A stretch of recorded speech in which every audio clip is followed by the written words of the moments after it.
ಎಲ್ಲರಿಗೂ ನಮಸ್ಕಾರ. ಈ ದಿನ ಪುದೀನ ಬಾತ್ ಮಾಡ್ತಾ ಇದ್ದೀನಿ. ಅದಕ್ಕೆ ಬೇಕಾಗುವಂಥ ಸಾಮಗ್ರಿಗಳು: ಪುದೀನ, ಒಂದು ಇಡೀ ಕೊತ್ತಂಬರಿ, ಸ್ವಲ್ಪ ಕರಿಬೇವು, ಒಂದು ಎಷ್ಟು ಬೇಕೋ ಅಷ್ಟು ಮೆಣಸಿನ್ಕಾಯಿ, ಖಾರಕ್ಕೆ ತಕ್ಕನಂಗೆ ನೀವು ತಗೊಳ್ಳಿ. ಬೆಳ್ಳುಳ್ಳಿ ಒಂದು ಉಂಡೆ, ಈರುಳ್ಳಿ, ಟೊಮೆಟೊ, 1 ಇಂಚು ಶುಂಠಿ, ತೆಂಗಿನಕಾಯಿ, ಬಿರಿಯಾನಿ ಎಲೆ, ಒಂದು 5 ರಿಂದ 6 ಏಲಕ್ಕಿ, ಮತ್ತು ಸ್ವಲ್ಪ ಗೋಡಂಬಿ, ಚಕ್ಕೆ, ಲವಂಗ. ರುಚಿಗೆ ಬೇಕಾದಷ್ಟು ಉಪ್ಪು, ಎಣ್ಣೆ, ಅಕ್ಕಿ. ಒಲೆ ಹಚ್ಚಿದ್ದೀನಿ, ಪಾತ್ರೆ ಕಾದಿದೆ, ಎಣ್ಣೆ ಹಾಕ್ತಾ ಇದ್ದೀನಿ. ಮೊದಲಿಗೆ ಹಸಿಮೆಣಸಿನ್ಕಾಯಿ ಹಾಕೊಬೇಕು. ಅದನ್ನು ಈ ರೀತಿ ಮುರಿದು ಹಾಕಿದ್ರೆ ಸಿಡಿಯೋದಿಲ್ಲ. ಸಿಮ್ಮಲ್ಲೇ ಇಟ್ಕೊಳ್ಳಿ. ಒಂದರಿಂದ ಒಂದು ಹಾಕ್ತಾ ಇರಬೇಕು. ಪುದೀನ ಒಂದು 2 ಇಡಿಯಷ್ಟು ಪುದೀನ ಹಾಕ್ಕೊಳ್ಳಿ. ಪುದೀನ ಬಗ್ಗೆ ಮೇಯ್ನ್ ಪುದೀನ ಬಾತಿರೋದ್ರಿಂದ ಸ್ವಲ್ಪ ಪುದೀನ ಹೆಚ್ಚಾಗಿರಲಿ. ಮಕ್ಕಳು ಕೊತ್ತಂಬರಿ, ಕರಿಬೇವು ಇದು ಯಾವುದು ತಿನ್ನೋದಿಲ್ಲ. ಹಂಗಾಗಿ ಇದರಲ್ಲಿ ಬಾಡಿಸಿ ನಾವು ಇದನ್ನು ರುಬ್ಕೊಬೇಕು. ಎಲ್ಲ ತೆಗೆದು ಸೈಡಲ್ಲಿ ಇಟ್ಬಿಡ್ತಾರೆ ಮಕ್ಕಳು. ಹಂಗಾಗಿ ಇದರಲ್ಲಿ ಬಾಡಿಸ್ಬಿಟ್ಟು ರುಬ್ಕೊಂಡ್ರೆ ಅವ್ರಿಗೆ ಏನು ಎತ್ತಿಡೋಕ್ಕಾಗೋದಿಲ್ಲ, ಏನೂ ಸಿಗೋದಿಲ್ಲ ಅವರಿಗೆ ಇದರಲ್ಲಿ. ಈಗ 1 ಇಡಿಯಷ್ಟು ಕೊತ್ತಂಬರಿ,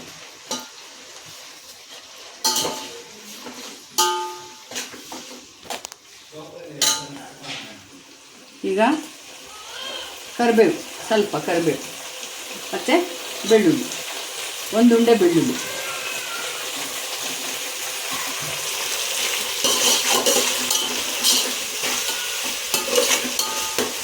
ಒಂದು 5-6 ಗೋಡಂಬಿ, ಒಂದು 5-6 ಸಾಕು. ಅದು ಆಪ್ಷನಲ್, ಬೇಕಿದ್ರೆ ಹಾಕ್ಕೊಳ್ಳಿ, ಇಲ್ಲಾಂದರೆ ಬೇಡ. ಲವಂಗ, ಒಂದು ಇಂಚಷ್ಟು ಚಕ್ಕೆ, ಶುಂಠಿ,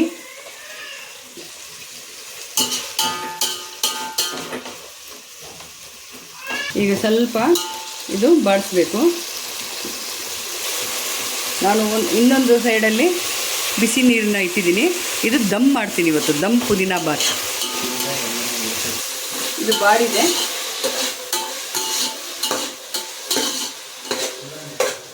ಇದು ಬಾಡಾದ್ಮೇಲೆ ಒಂದು ಪ್ಲೇಟಿಗೆ ತಗೋಣ. ಇದು ಸ್ವಲ್ಪ ತಣ್ಣಗಾಗಲಿ.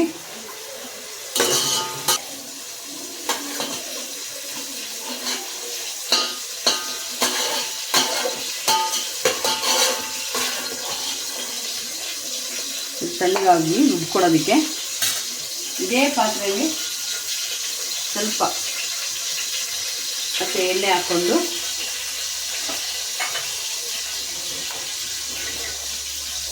ಈರುಳ್ಳಿ ಹಾಕ್ಕೊಬೇಕು.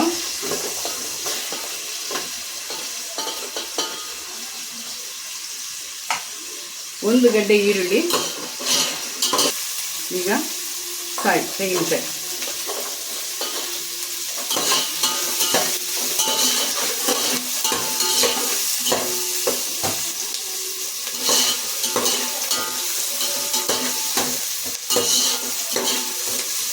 ಈಗ ಟೊಮೆಟೊ,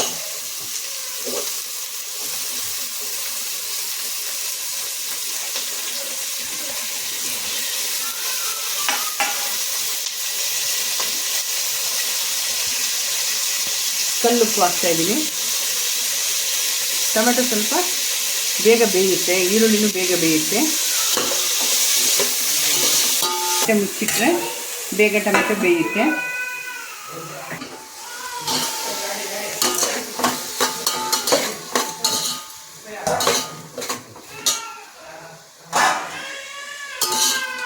ಇದನ್ನು ರುಬ್ಬೋದಕ್ಕೆ ಇದ್ರ ಜೊತೆಯಲ್ಲೇ ಹಾಕ್ಕೊಬೇಕು.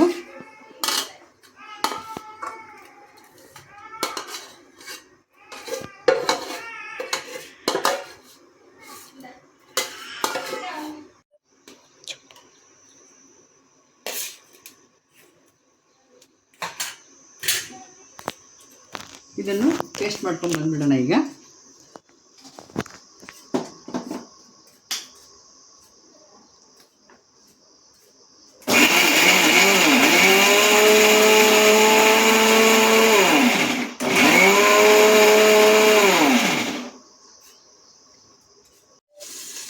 ಮಸಾಲೆಯನ್ನು ರುಬ್ಕೊಂಡ್ಬಂದಿದ್ದೀವಿ. ಈ ರೀತಿ ಇರಬೇಕು ಪೇಸ್ಟು. ತುಂಬ ನೈಸು ಇರಬಾರ್ದು, ತುಂಬ ತರಕಾರಿನೂ ಇರಬಾರ್ದು. ನೋಡಿ ಈ ರೀತಿಯಾಗಿ ಇರಬೇಕು. ಈ ರೀತಿ ಈಗ ಒಲೆ ಹಚ್ತೀವಿ.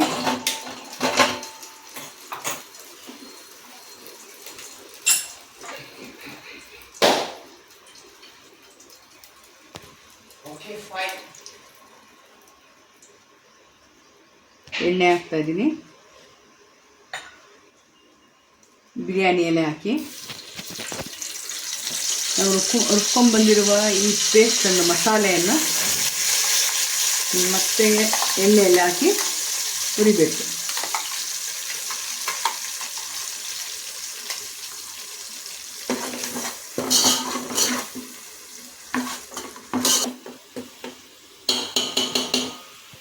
ಸ್ವಲ್ಪ ತಟ್ಟೆ ಮುಚ್ಚಿಡೋಣ.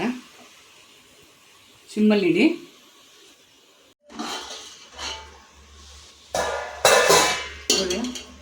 ಈ ರೀತಿ ಎಣ್ಣೆ ಬಿಟ್ಕೊಂಡಿದೆ. ಈ ಪದಕ್ಕೆ ಬರಬೇಕು. ಈಗ ಚೆನ್ನಾಗಿ ಫ್ರೈ ಆಗಿದೆ ಇದು. ಈಗ ನಾನು 2 ಗ್ಲಾಸು ಅಕ್ಕಿ ತೊಗೊಂಡಿದ್ದೀನಿ. ನಾನು 2 ಗ್ಲಾಸ್ಗೆ 4 ಗ್ಲಾಸು ನೀರು ಹಾಕಬೇಕು.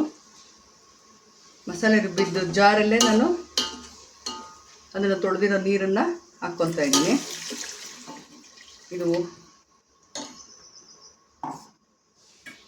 ಪಕ್ಕದಲ್ಲೇ ಬಿಸಿ ನೀರಿಟ್ಟಿದ್ದೆ.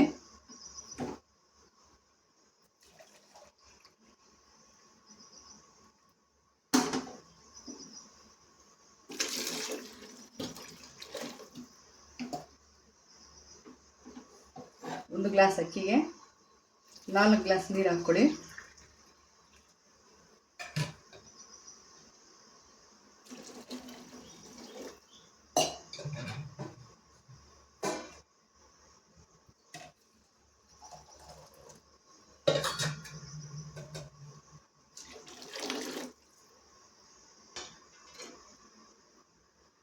ನೀರು ಕುದಿಯಲಿ.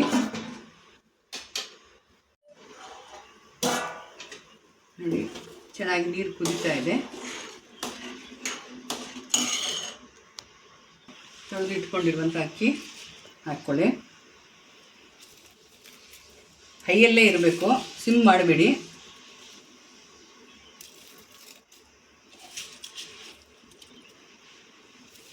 ಇದನ್ನ ಯಾವ ರೈಸಲ್ಲಾದರೂ ಮಾಡ್ಬೋದು. ಜೀರಾ ಸಾಂಬಾ, ಬುಲೆಟ್ ರೈಸ್, ಮನೇಲಿ ನೀವು ಉಪಯೋಗಿಸುವಂಥ ಅಕ್ಕಿ ಯಾವ ಅಕ್ಕಿ ಎಲ್ಲಾದರೂ ಮಾಡ್ಬೋದು.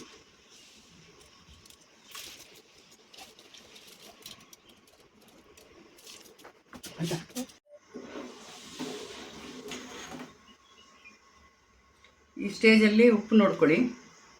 ಉಪ್ಪು ಸ್ವಲ್ಪ 1 ಕಲ್ಲು ಮುಂದೆ ಇರಬೇಕು. ಆವಾಗಲೇ ಏನಾಗುತ್ತೆ ಅಂದರೆ ಕರೆಕ್ಟಾಗಿ ಬರುತ್ತೆ. ಅಕ್ಕಿ ಹಾಕಿದ ನಂತರ ಉಪ್ಪು ನೋಡಬೇಕು. ಇದು ನನಗೆ ಸರಿಯಾಗಿದೆ ಉಪ್ಪು ನನಗೆ. ಈಗ 5 ನಿಮಿಷ ತಟ್ಟೆ ಮುಚ್ಚಿಟ್ಬಿಟ್ಟು 5 ನಿಮಿಷ ಹೈ ಫ್ಲೇಮಲ್ಲೇ ಹಾಕಬೇಕು. 5 ನಿಮಿಷ ನಂತರ ಮತ್ತೆ ಕಲಸಿ ನೋಡಿ 15 ನಿಮಿಷ ಸಿಮ್ಮಲ್ಲಿಡಬೇಕು.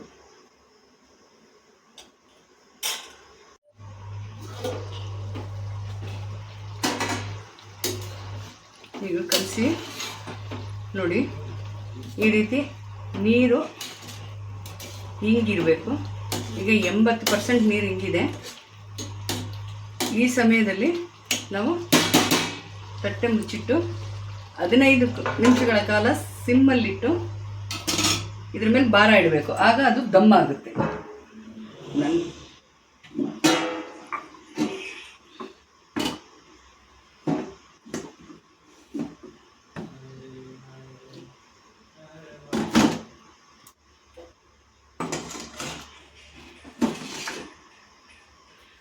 ಕರೆಕ್ಟಾಗಿ 15 ನಿಮಿಷ ನಂತರ ತೆಗೆದು ನೋಡಿದ್ರೆ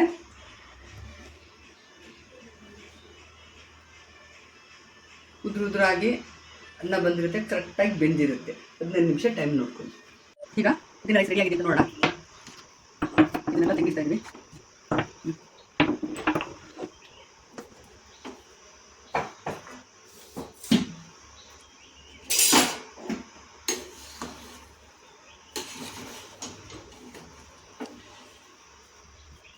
ಈ ರೀತಿ ಬರಬೇಕು, ಕರೆಕ್ಟಾಗಿದೆ.